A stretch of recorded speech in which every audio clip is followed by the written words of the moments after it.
30 ఏళ్లకు మునుపు ఎన్టీ రామారావు గారు ముఖ్యమంత్రి అయిన తర్వాతనే నాగార్ సాగర్లో ఉండే ఏదైతే కృష్ణా జలాల్ని ఆ రోజు ఆంధ్రప్రదేశ్కు ఉపయోగించుకోవాలని ఒక పక్క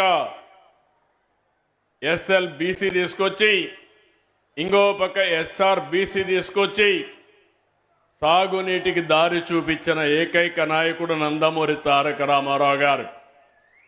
ఆ తర్వాత మీరు ఒక్కసారి చూస్తే నేను కల్వకుర్తి లిఫ్ట్ ఇరిగేషన్ కానీ ఏఎంఆర్ ఎత్తిపోతుగల పథకం కానీ నెట్టెంపాడు కానీ ఇవన్నీ కూడా పూర్తి చేశాం కృష్ణా పైన తెలంగాణ ప్రాంతంలో. ఇంకో పక్క కృష్ణా డెల్టా మోడర్నైజేషన్ పేరుతో 20 టీఎంసీ నీళ్లు పొదుపు చేసి ఆ నీటిని తెలంగాణకు కేటాయించి భీమా లిఫ్ట్ ఇరిగేషన్ కూడా పూర్తి చేశాం. ఇంకో పక్క మీరు చూస్తే గోదావరి నదిపై గుప్తా ఆలీసాగర్ ఇంకో పక్క దేవాదులు ఎత్తిపోతు పథకాలు కూడా చేపట్టాం. ఆంధ్ర ప్రాంతంలో చేగల్నాడు పుష్కర తాటిపూడి ఇలాంటి లిఫ్ట్ ఇరిగేషన్లు తీసుకొచ్చాం. 2014లో పట్టిసీమ ప్రాజెక్టుతో కృష్ణా డెల్టాకు నీరు తీసుకొచ్చాం.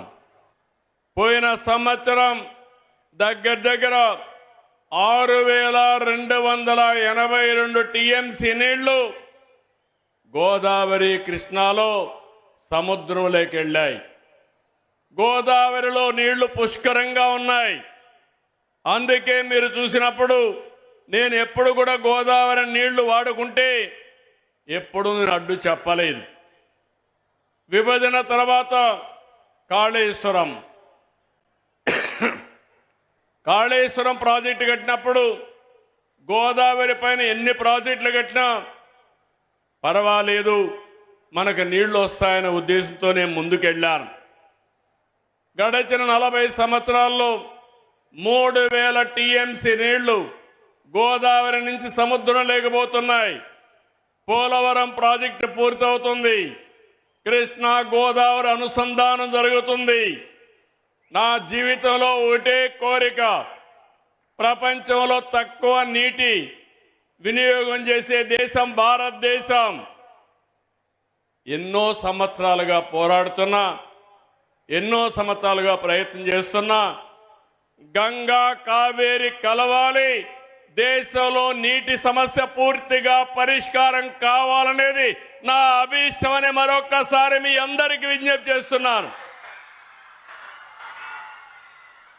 అదే సమయంలో ఆంధ్రప్రదేశ్లో ఉండే నదులన్నీ కలపాలి. తెలంగాణలో గోదావరి నీళ్లు కూడా వాడుకోవాల్సిన అవసరం ఉంటే వాడుకోవాలి. తెలుగు రాష్ట్రాల మధ్య విద్వేషాలు కాదు, సమైక్యత అవసరం. ఒకరినొకరు అర్థం చేసుకోవాల్సిన అవసరం ఉంది. అందరం కలిసి ముందుకు పోవాల్సిన అవసరం ఉంది. కానీ నా జీవితాశయం ఒకటి, నీటి విషయంలో కానీ సహకారంలో కానీ తెలుగు వారందరూ కలిసి ఉండాలి.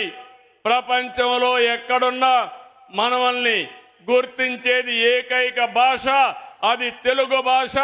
ఆ భాష ముందుకు పోవాలంటే, తెలుగు జాతి ప్రపంచంలో నెంబర్ 1 కావాలంటే మనకు కూడా ఐకమత్యం అవసరం అని చెప్పి మరొక్కసారి తెలియజేస్తున్నా.